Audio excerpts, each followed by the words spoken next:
Bonjour.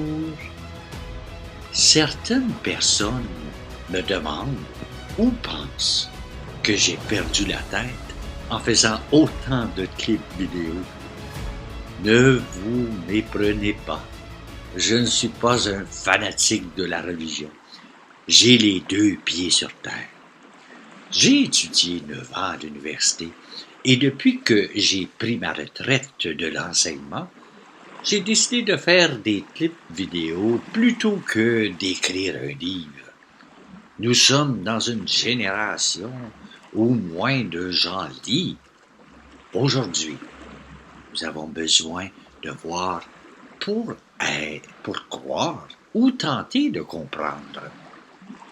Je fais de mon mieux en vous communiquant mes pensées. J'espère que vous verrez que je me questionne sur moi-même, sur la vie et sur l'existence de ce Dieu dont tant de gens parlent depuis des générations. L'un des plus grands enjeux dans mon esprit, ou ce que j'ai vu dans la vie, est un fait indéniable.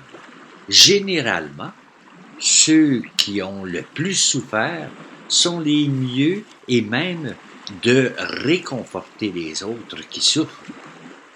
Ils savent ce que c'est que de souffrir et ils comprennent mieux que d'autres ce qu'une autre personne souffre, éprouve physiquement, émotionnellement et spirituellement. Ils sont capables d'empathie et de sympathie à l'égard des affections d'autrui en raison de ce qu'ils ont vécu dans leur propre vie.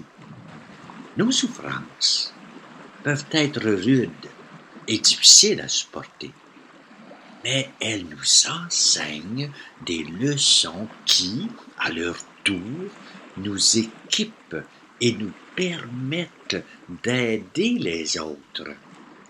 Notre attitude à l'égard de la souffrance ne devrait pas être de serrer les dents et de la supporter en espérant qu'elle passera le plus vite possible.